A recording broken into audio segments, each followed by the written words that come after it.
El impacto de la COVID-19 visto desde la psicología, desde las ciencias sociales, en nuestros comportamientos y nuestros valores. Es el tema de hoy para compartir con el periodista Lázaro Manuel Alonso y con nuestras invitadas especialistas que ya la tenemos listas en el estudio. Lázaro. Han sido muchas las comunicaciones, Raúl, que hemos recibido a través de nuestra cuenta oficial en Twitter, @eltemacuba, y también de nuestro correo electrónico, eltema@icrt.cu.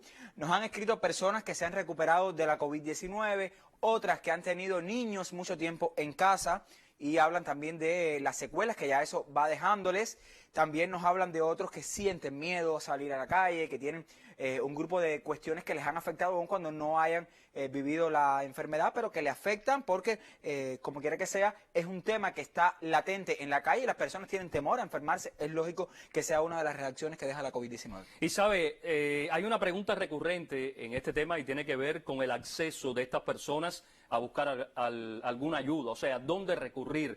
¿Qué tienen que hacer? ¿Hay algún teléfono? ¿Hay consultas? ¿A dónde acudir para buscar una ayuda en este sentido ante la afectación psicológica que va dejando, lógicamente, la COVID-19 con este confinamiento, con diferentes medidas de aislamiento social, de evitar esa relación social en la calle, incluso con nuestros familiares, evitar incluso el saludo? Así mismo. Yo creo que por nuestras características, somos personas mucho más cercanas, y ante esta situación hemos tenido que asumir una serie de particularidades que esto, por supuesto, dejan secuelas en nuestros comportamientos también. Vamos entonces a hablar de todo ello. Adelante. Y también de esas ayudas que son tan necesarias en tiempos de COVID-19. Solo las voy a presentar porque quiero irme a nuestros impactos en redes sociales. Las voy a presentar porque hace algún tiempo no estaban con nosotros. Qué gusto que repitan la visita al tema de la semana la doctora en Ciencias Ania Almeida, vicedecana de la Facultad de Psicología de la Universidad de La Habana, y la doctora en Ciencias, recién hecha doctora en Ciencias,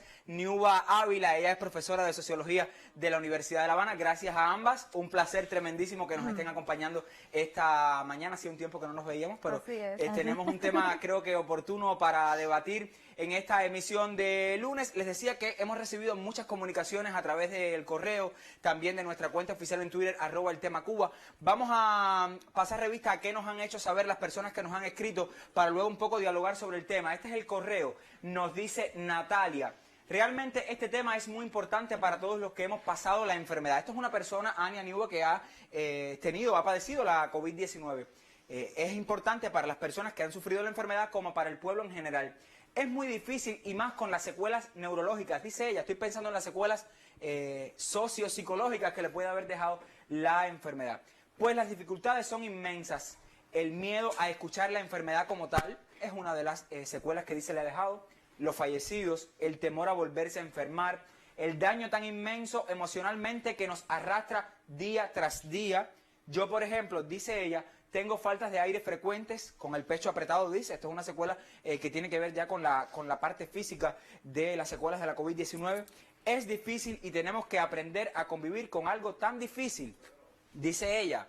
Secuelas de todo tipo, vemos acá desde el punto de vista de su organismo en sí, también desde el punto de vista de los miedos, que decíamos que es otra de las esencias que deja la enfermedad. Vamos a revisar otro comentario también en nuestro correo electrónico. Dice Yanet Rodríguez: tengo una hija en la secundaria. Esta es la otra lista del asunto, o sea, los niños en casa, los adolescentes en casa. Siempre ha sido estudiosa y preocupada por su futuro. Pero escuchen esto que interesante. Luego de tantos meses encerrada en el hogar, ahora lleva algún tiempo manifestando que no quiere volver a la escuela. O sea, esta adolescente dice que después de estar tanto tiempo en casa no quiere volver a la escuela. Porque según ella, se va a atormentar. Dice la joven, la adolescente: esto me preocupa grandemente, ojalá y ustedes me puedan orientar. Más adelante vamos quizás a buscar alguna esencia en la orientación de esta madre que está preocupada porque su hija, después de tanto tiempo en casa, dice que no quiere regresar a la escuela. Vamos a avanzar, buscamos más opiniones. En Twitter dice Carlos26: la socialización de nuestros pequeños es lo más preocupante. Los nacidos en medio de la COVID, así como los que transitan por la primera infancia, han visto sin dudas cómo su espacio se ha reducido al interior de las viviendas. Otra lección que nos tocó aprender. Ojo, niños nacidos en la pandemia y los que están en la primera infancia. Es otra de las secuelas también que va dejando. Vamos a revisar una última opinión también. Dice Jason: es más una pregunta técnica que un tema a debatir. Pues debes haber contraído la enfermedad, supongo que se refiere a mí. Yo afortunadamente no he padecido la enfermedad. Igual sí he tenido personas cercanas que la han padecido y se han recuperado. Eso sí, me ha tocado de cerca y por tanto se conocen estos detalles de cómo se vive. Lo que sí no es menos cierto, dice Jason, y se ve a simple vista, es el temor de la población en general a contagiarse. Y aquí tenemos otra de las esencias, Ania y Niuba. Me dicen que quedan una última opinión, vamos a revisarla.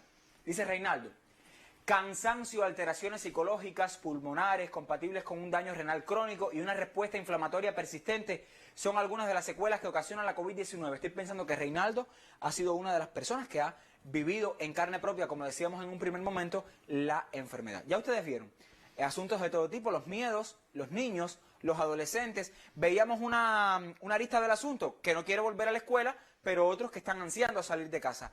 Ania, Niuba, vamos a hablar de esos impactos. Comienzo desde la psicología, desde el punto de vista individual. Ania, ¿cuáles son esas secuelas, esos impactos que ya se aprecian en la población cubana? Ustedes han estado muy activos en redes sociales, atendiendo personas, también buscando algunas de esas esencias en cuanto a los daños psicológicos. ¿Qué podemos comentar sobre este particular, Ania? Comienzo contigo. Sí, vamos a hablar de los impactos y las secuelas que ya son muy visibles y huellas que incluso marcarán la vida post-COVID. Pudiéramos decir que hay que relativizar un poco la manera en que cada persona, cada grupo poblacional ha vivido esta situación. Porque tenemos que tener en cuenta, como bien decían los televidentes, por ejemplo, las edades de las personas, es decir, el periodo de la vida, la etapa de la vida en que la pandemia llega. En el caso individual, porque podemos hablar de otras cuestiones y después vamos a ver más macrosociales, pudiéramos decir que están muy marcadas por las características de la edad. No lo vive de la misma manera un niño pequeño, como decías, en la primera infancia, donde las necesidades de socialización, donde el juego son actividades rectoras y que desempeñan un papel significativo en el desarrollo de ese niño, que ha estado de alguna manera o bastante limitadas a cómo lo vive un adulto mayor, o como lo vive, por ejemplo, una madre y un padre responsable, no solo del cuidado de los niños, sino también de la atención de esas personas mayores. Es importante tener en cuenta que cada una de esas etapas tiene características distintivas y tiene momentos significativos que estaban atravesando, por ejemplo, procesos de transición académica, cómo determinados proyectos se vieron de alguna manera truncados, aunque no de manera definitiva, pero sí, por lo menos temporalmente, cómo incluso no se ha vivido esta situación pandémica de la misma forma, una familia que ha estado marcada por un deceso, por un fallecimiento por COVID, o incluso, aunque no haya habido un fallecido, la propia experiencia de enfermar y todo lo que trae aparejado esa experiencia marca para siempre la vida de esa persona, pero podemos incluso ampliarlo mucho más. No solo la experiencia propia de la enfermedad, sino, como tú bien decías, el miedo al contagio. No solo al contagio propio, sino también al del resto de las personas significativas para la vida. Yo creo que es importante entender esa fatiga pandémica de la cual tanto ya ha marcado la OMS, como una experiencia que ya va catalizando en términos de termómetro un año de vida en pandemia, que va experimentándose ya cierto agotamiento, cierto cansancio de sostener esas medidas de autocuidado que son tan necesarias y que, por suerte, en el caso de nuestro país tenemos ya en un corto o mediano plazo la posibilidad de la vacuna, pero luego podemos hablar de los efectos y del exceso quizás de confianza y de que se pierda la percepción de peligro. Los efectos negativos de esa noticia alentadora, que es que tendremos en el corto o mediano plazo la posibilidad de vacunarnos y de inmunizarnos. Pero bueno, sobre eso podemos seguir. Muchas personas, Ania, hablan del miedo. O sea, el miedo a contagiarse, el miedo a contagiar a otros si se está enfermo. Ese sentir el miedo puede ser perenne, es un sentimiento que puede persistir, o quizás cuando estemos inmunizados eso cambiarán. ¿Cómo evaluar entonces el tema del miedo, ese temor a enfermarse o a contagiar a otros? ¿Es algo que puede quedar? Bueno, yo creo que sí, definitivamente hay huellas y todo eso lo vamos a seguir estudiando, porque hemos estudiado mucho las reacciones de las personas desde que mismo comenzó la pandemia, los efectos emocionales del desconocimiento, de la incertidumbre, del temor a lo desconocido, todo eso ha sido estudiado. Han sido estudiados también los efectos de ese tránsito, pero como bien tú dices, también tendremos que estudiar los efectos a futuros, cuáles van a ser las secuelas que desde hoy ya podemos avisorar, desde hoy ya podemos ir previendo, pero yo estoy convencida de que sí, porque es un año donde han sido muy intensas esas emociones negativas. Esas emociones negativas sí dejan marcas en las personas, por supuesto, en dependencia de la manera en que las personas afronten esos estados negativos emocionales. Por eso ha sido muy importante el acompañamiento psicológico, porque en la medida en que tú aprendas a manejar esos estados emocionales y afrontarlos desde el punto de vista positivo, pues esas secuelas negativas las puedes mitigar. Definitivamente es una situación de crisis, pero siempre decimos que la manera en que afrontemos esas crisis, pues el saldo puede ser más o menos negativo, y de eso se trata, de aprender a afrontar esas situaciones. Después también podemos hablar de cuáles son esos aprendizajes, de cuáles son esas huellas que para la vida post-COVID incluso pueden ser favorables. Ahora, tú hablas desde el punto de vista individual, desde esos impactos de la psicología, pero Niuba, desde la práctica habitual en nuestros grupos, en la práctica social en sí, hay daños también, hay impactos. Yo quisiera que te refirieras un poco a qué podemos esperar en la vida post-COVID a partir de esto que ya vemos hoy en los impactos de nuestra práctica social. Mira, yo quiero, para responder tu pregunta, quiero retomar dos aspectos de los que estaba diciendo Ania, y es efectivamente la evaluación posteriormente a que terminemos la pandemia. ¿Qué va a pasar con las prácticas sociales, con la interacción social? Es tan importante. En algún momento Raúl te decía, bueno, esa familiaridad con que nosotros vivimos nuestras relaciones interpersonales, eso va a cambiar, cómo va a ser. Yo creo que, aunque podamos avisorar algunos cambios o cómo podría ser, yo creo que hay que esperar a evaluar eso después que terminemos la pandemia, que terminemos este distanciamiento físico, a ver qué va a pasar, ¿no? Y la otra tema es la diferenciación, ver una mirada más diversa a lo que está pasando y el impacto que tiene de manera individual y colectiva el tema de la pandemia. Porque no todo el mundo está vivenciando, no solo la pandemia, sino los efectos y toda la situación pandémica, que no solamente es la enfermedad. ¿Cómo se vivencia quizás en un área rural, a una urbana? ¿Cómo lo vivencian los diferentes grupos por edades, por situación socioeconómica, por profesión? No es lo mismo una persona que puede hacer un teletrabajo desde casa a una persona, por ejemplo, que esté en una zona roja, o una persona de la salud que tenga que estar 24/24 atendiendo a la población. O sea, eso, por supuesto, que marca las experiencias, tanto positivas como negativas, que puede dejar la pandemia. Además, que también estamos hablando de un contexto que no es nada favorable a la población cubana, no solamente por la pandemia en sí misma, sino por las condiciones de escasez, de disminución de la oferta que hay, y también que las personas tienen que involucrarse, además de la enfermedad, tienen que involucrarse en la búsqueda de la reproducción diaria. Entonces, estas son cosas importantes cuando uno va a hablar de experiencias que pueden quedar. Yo pienso que aun cuando es muy complejo hablar de experiencias positivas en esta pandemia, porque como decía Ania, la persona que tiene en su familia un fallecido, que tiene una persona que está enferma y aún sufre las secuelas tanto físicas como psicológicas, es muy complejo quizás hablar de experiencias positivas. Pero esa es la riqueza de la diversidad que existe en la sociedad, que aun cuando hay personas que pueden estar vivenciando esta situación que es muy compleja, es muy dolorosa, también hay otras que han podido de alguna manera reacomodar sus vidas y sacar experiencias que pueden ser o convertirse en una práctica, y deberían convertirse en una práctica en este tiempo, como estoy pensando, y lo podemos elaborar más adelante, es por ejemplo la utilización de las redes sociales, o no solamente la utilización de esas redes sociales que uno ya tenía. Cuando me estoy refiriendo a redes sociales no me estoy hablando solamente de la tecnología, estoy hablando de esas redes, por ejemplo, entre vecinos, en la comunidad, en la propia familia, sino que además comenzar a hacer nuevas redes que han sido un apoyo importante para algunas personas que no han tenido en su propia familia algún tipo de apoyo porque viven solas, porque lo que viven es con niños, o sea que realmente ese apoyo quizás vecinal, de la comunidad, de otras familias que no conviven con ellos, ha sido algo positivo, que yo creo que sería una práctica, por ejemplo, positiva que se pudiera quedar a futuro. Yo creo que falta incluso, Niuba, tú mencionabas un tema que me llama la atención, y es cómo se vive la COVID-19 en los entornos rurales. Cuando nosotros publicábamos en nuestras emisiones del sistema informativo esos eventos de transmisión local que se daban en comunidades apartadas, estoy pensando en aquella primera comunidad de la provincia de Villa Clara, no recuerdo ahora el nombre, pero cómo vivían esas personas en un lugar donde las redes de comunicación no son las mismas que tenemos quizás en la ciudad, donde las redes de abastecimiento de productos de primera necesidad no son siquiera las mismas. Como yo pensaba, por ejemplo, cómo lo han vivido mis padres en Pinar del Río, en una comunidad rural. No se vive igual que como se vive en la ciudad. Quizás sobre eso podemos hablar más adelante, porque ustedes hablaban de esos impactos que ya se viven. Yo quiero que conozcamos un poco qué piensan habaneros y habaneras, aun cuando esta es la visión de hoy. El viernes vamos a buscar esos impactos quizás en el campo cubano, de los que poco se ha hablado con respecto a la pandemia de COVID-19, pero cómo lo han vivido los habaneros y habaneras, que también han debido enfrentarse a un entorno complejo por el incremento de casos positivos, por tener muchos eventos de transmisión local de la enfermedad, sobre todo en una primera y segunda oleada de la COVID-19. Mi colega Georgina Aguiar preguntó y esto fue lo que le comentaron. Yo creo que sí, que nos ha cambiado mucho. Uno se está limitando bastante, ya uno ha perdido ciertos hábitos que tenía y ha incorporado nuevos. Entonces eso nos va a marcar. Yo creo que sí, que vamos a estar marcados por un buen tiempo. El hecho de mantener las distancias, de no abrazarse, del saludo de lejos, que alguien tose y uno se escapa del lugar. Eso sí nos ha cambiado, estamos más nerviosos, estamos afectados como quiera que sea.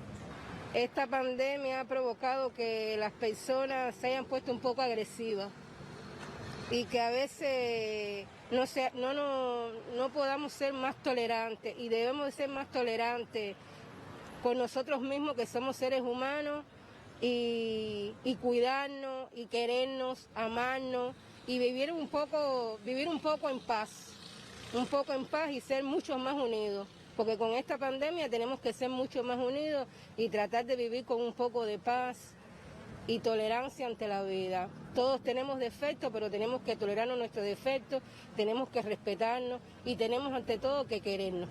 Yo pienso que en todas las esferas de la vida social, la COVID ha tenido una gran repercusión y con un impacto muy negativo en la población. Claro que esto ha crecido porque nos ha hecho crecer en algunas cosas de la vida, nos ha hecho tomar alternativas y crecer ante las dificultades. Cuando me habla usted de agresividad, ¿qué me quiere decir? ¿Qué experiencia a lo mejor ha tenido en ese sentido? Experiencia, suponer, en las colas, a veces hay malos entendimientos, a veces de las mismas personas que están cuidando la cola no hay un buen procedimiento, y esto conlleva a que las personas se disgusten, a que las personas se decepcionen, a que las personas piensen que no se está obrando bien,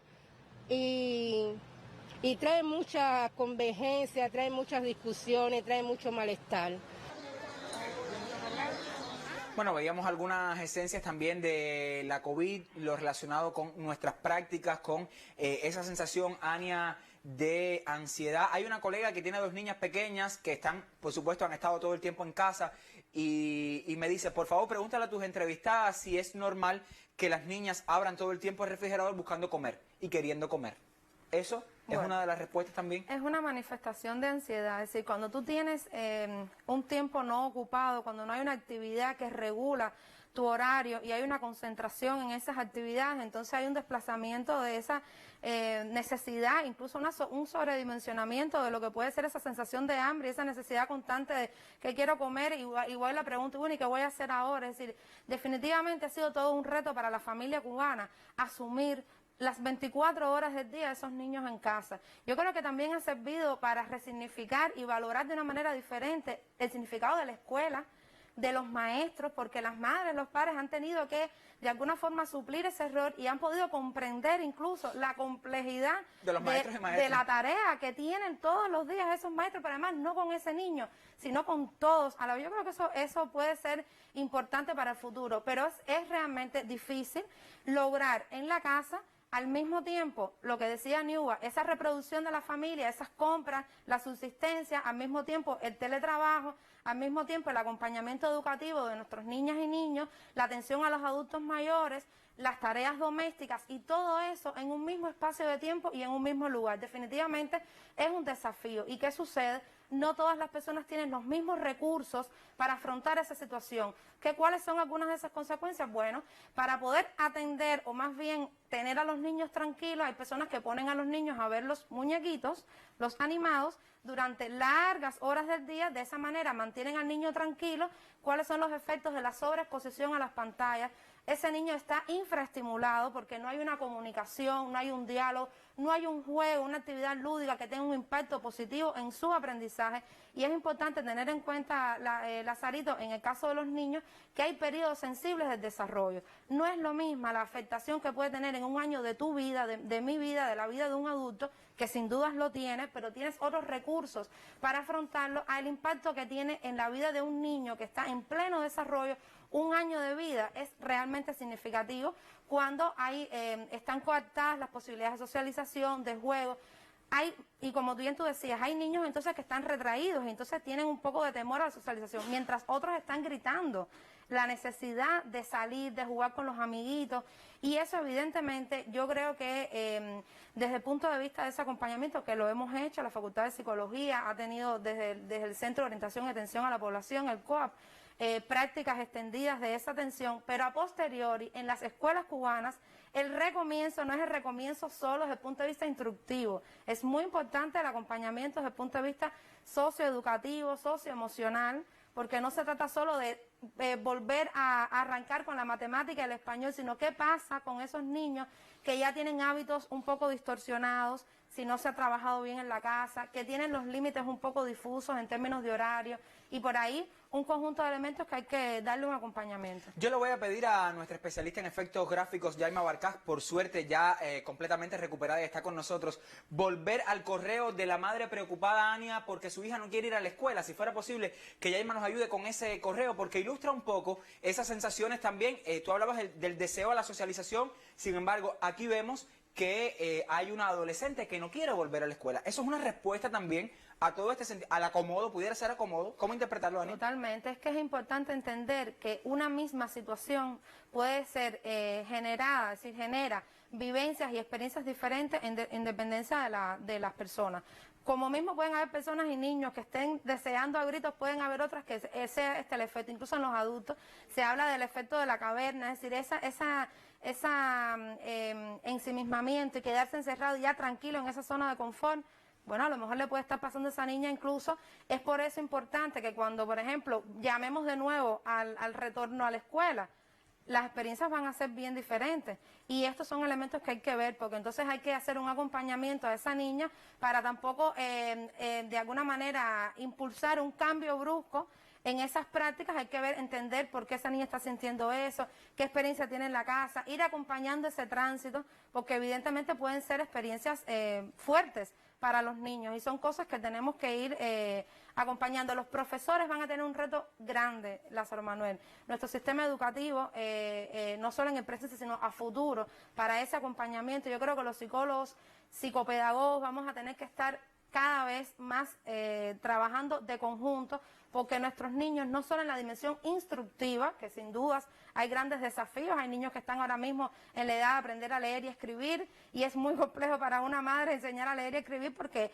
hay toda una práctica pedagógica que debe acompañar esa experiencia, pero no podemos perder de vista el otro efecto, y no siempre las escuelas están del todo preparadas en términos de herramientas, y los profesionales que sí las tenemos que estar bien cerquitas de ellos para acompañar estos procesos complejos. Ania, te dejo pensando en los adultos mayores y esos impactos también en la tercera edad, porque me gustaría, Niuba, irme un poco a las prácticas juveniles y de los adolescentes. Y el grupo en estas edades es muy importante, o sea, la socialización entre unos y otros. Esto se ha perdido en buena medida. ¿Esto qué puede dejar, digamos, para ese joven ya cuando ya no tengamos la pandemia, cuando volvamos a las prácticas habituales? ¿Qué podemos esperar de secuelas, de consecuencias para esa práctica?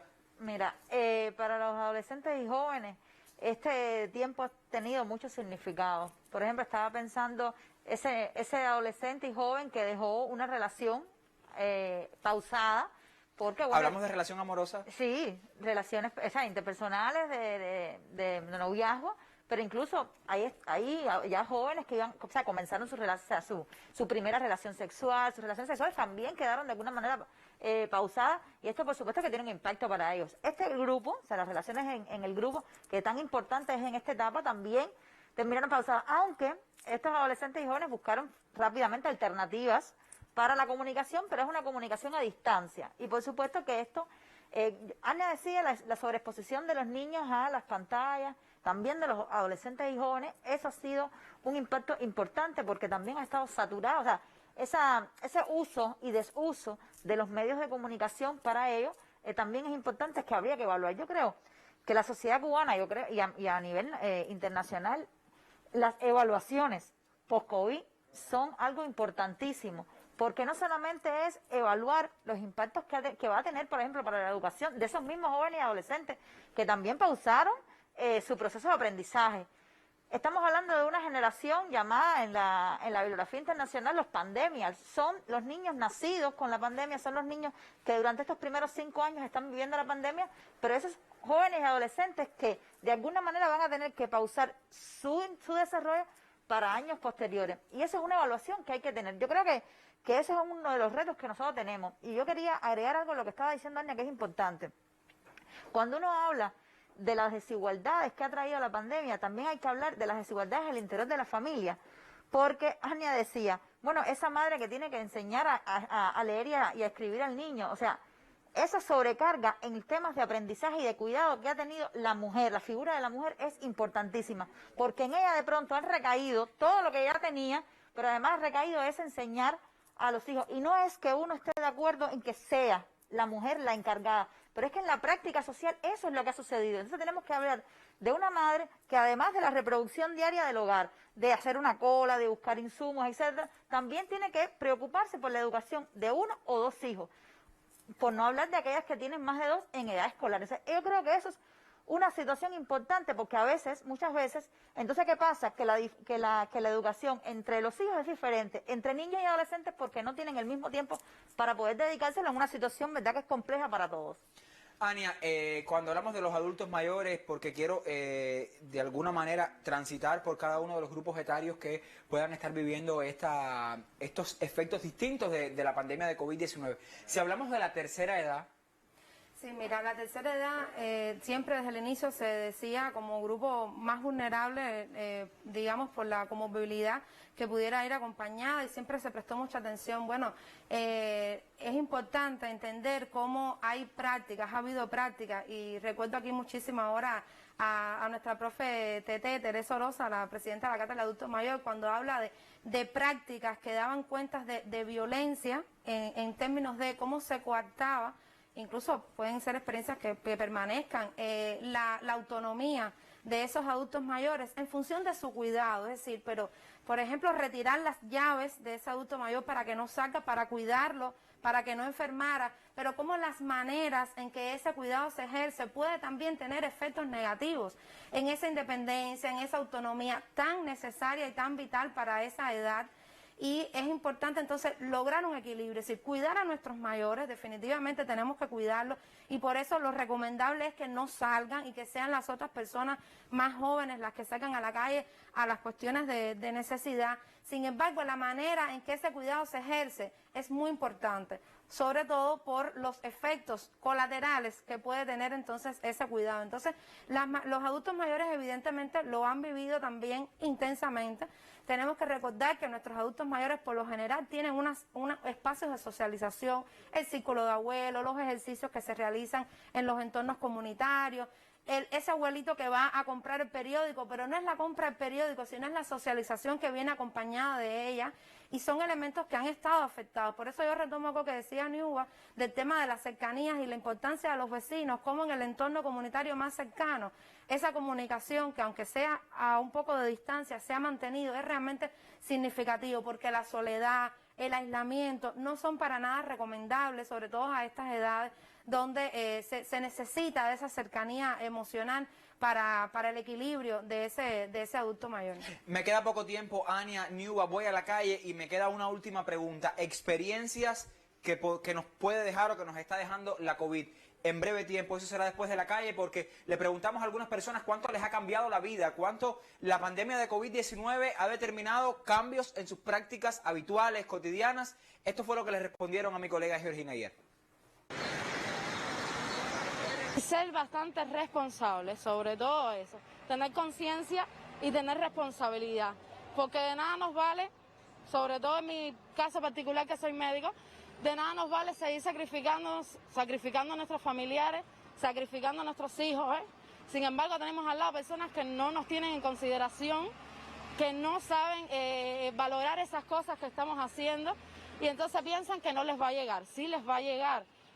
Tenemos que pensar con responsabilidad, ¿ves? Y tenemos que pensar con amor y con gratitud, sobre todo aquellos que se están esforzando. Cuidarnos y valorarnos, querernos mucho, aunque sea a distancia, llamarnos de vez en cuando y no solamente decir voy a ver a mi mamá, llamarla, preocuparnos y a ver cómo está y todas esas cosas. Tenemos que valorar mucho eso ahora. Me llevo a mi familia hace como casi un año y pico porque son de Oriente.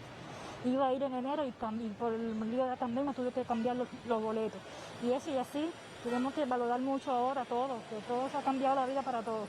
Los raticos, aprovechar cada ratico que tenemos. Exacto, cada ratico que tenemos en la casa, estar juntos, llamarnos por WhatsApp, saber cómo están ellos y para adelante, y vamos a ir para adelante. Eso marca mucho porque es una cosa que es una agonía, que uno no le ve el final.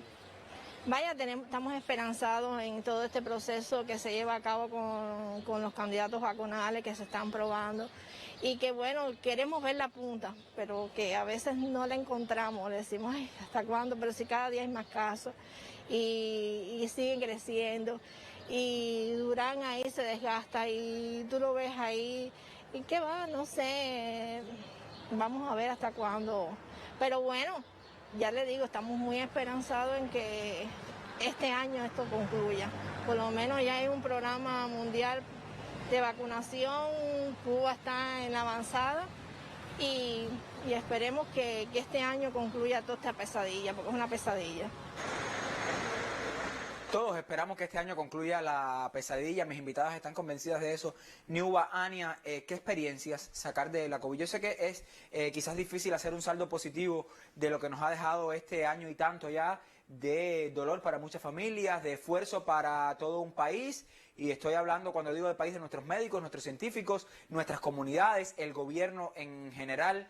Pero ¿qué experiencias sacar? Niuba, comienzo contigo. Bueno, si realmente podríamos hablar de experiencias, partiendo de esa idea tuya, que realmente es complejo hablar de experiencias positivas en condiciones tan adversas y de sufrimiento para muchas familias, además de trabajo y de complejidades para las familias cubanas. Estábamos viendo el reporte de la entrevista de una persona que hablaba acerca de las familias separadas físicamente por el no desplazamiento, no solamente en el interior del país, sino también fuera de este. Sabemos que las familias cubanas tienen una diversidad de convivencia, de lugares de convivencia, y eso ha sido importante. Yo creo que si pudiéramos hablar de experiencia, en el caso de nosotros, por ejemplo, de las personas que hacen ciencia, es el reconocimiento social que ha tenido la ciencia en Cuba en este tiempo.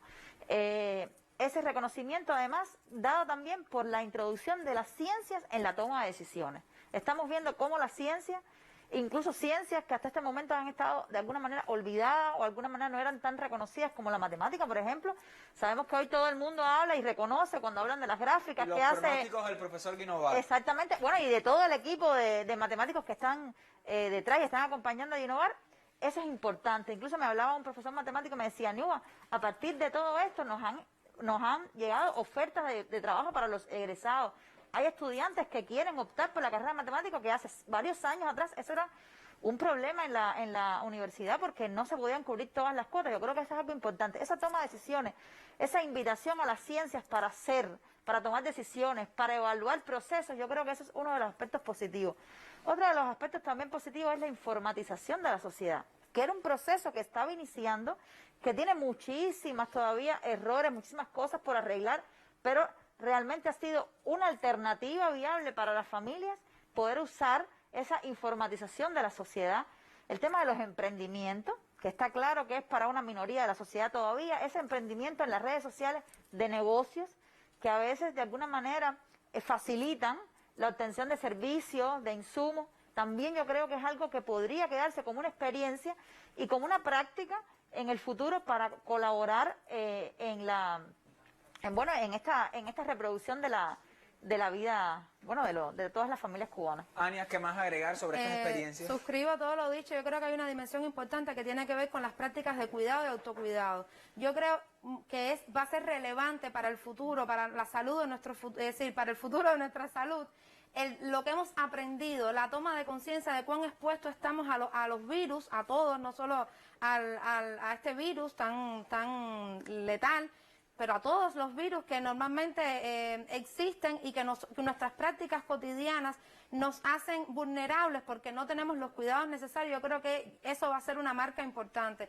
Otra cosa que yo creo que es esencial es cuando hemos visto en peligro nuestra vida y la de las personas cercanas a nosotros, yo creo que se ha resignificado y se ha puesto en otro lugar el valor que tiene la vida propia, el valor que tiene y la línea tan delgada que existe entre la vida y la muerte y poder darnos cuenta del valor que tiene despertar, de estar vivos y de nuestra salud. Lázaro Manuel, yo creo que eso es importante para las personas, para tomar conciencia y darle valor a su propia existencia. Incluso hemos llegado a valorar como un evento significativo un arcoíris, una lluvia. Recuerdo cuando estábamos en pleno confinamiento, era todo un suceso en redes sociales ese arcoíris, y pareciera una tontería, pero no lo es, porque esa cotidianidad a veces te va despegando de las cosas esenciales. Ese tener tiempo para disfrutar de los vínculos, yo lo pondría en mayúsculas, justamente por la importancia que tienen esos vínculos y a veces la desatención a estos en función de prestar atención a otras cosas, y muchas personas han vivenciado eso como algo incluso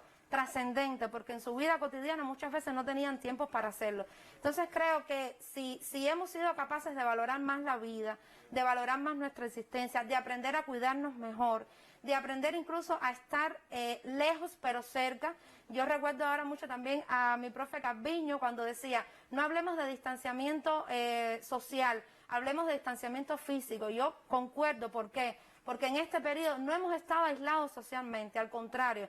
Pueden haber más de un ejemplo que hemos estado más cerca de personas queridas, de personas incluso que han estudiado con nosotros en otros momentos. Se han creado muchos grupos, muchas alianzas que han sido realmente significativas para nuestra vida. Entonces yo me quedo también con eso, con el optimismo, Lázaro Manuel, importante que debemos tener en este momento, pero un optimismo con responsabilidad. ¿Me hablas por la cercanía de las vacunas? Efectivamente, un optimismo de que el fin sí existe, de que vamos a salir de esto, pero tiene que ser un optimismo con responsabilidad, porque no podemos generar el efecto contrario. La confianza no nos puede llevar a bajar la guardia y que entonces enfermen más personas. Está más cerca el fin. Muchísimas gracias a Jania, también Niuba, por habernos acercado a este tema que apasiona, enamora, porque cuando uno lo mira desde las ciencias sociales, pues haya otros porqués a eso que vivimos, a nuestras respuestas en cuanto a valores, a prácticas cotidianas, nuestros sentimientos también, y hay temas que se nos quedan. El tema del campo yo quizás vuelva sobre él el viernes cuando convoquemos a otros especialistas también de las ciencias sociales para hablar de cuáles son esos impactos que podemos esperar en las zonas rurales de Cuba, donde se ha vivido la COVID-19, también buscar quizás un poco más en esos adultos mayores que han sido considerados vulnerables. Usted recuerde, manténgase en nuestra sintonía también a través de las redes sociales por el correo eltema@icrt.cu o en nuestra cuenta oficial en Twitter @eltemacuba. Le dejo en la buena compañía de mi colega Raúl Isidrón. Usted y yo nos volveremos a ver el próximo viernes.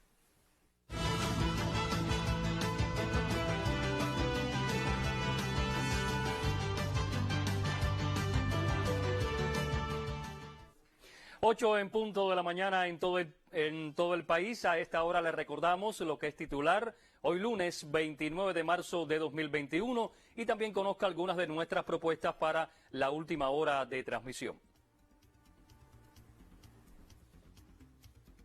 Desde más de 70 ciudades del mundo, cubanos residentes en el exterior reclamaron el fin de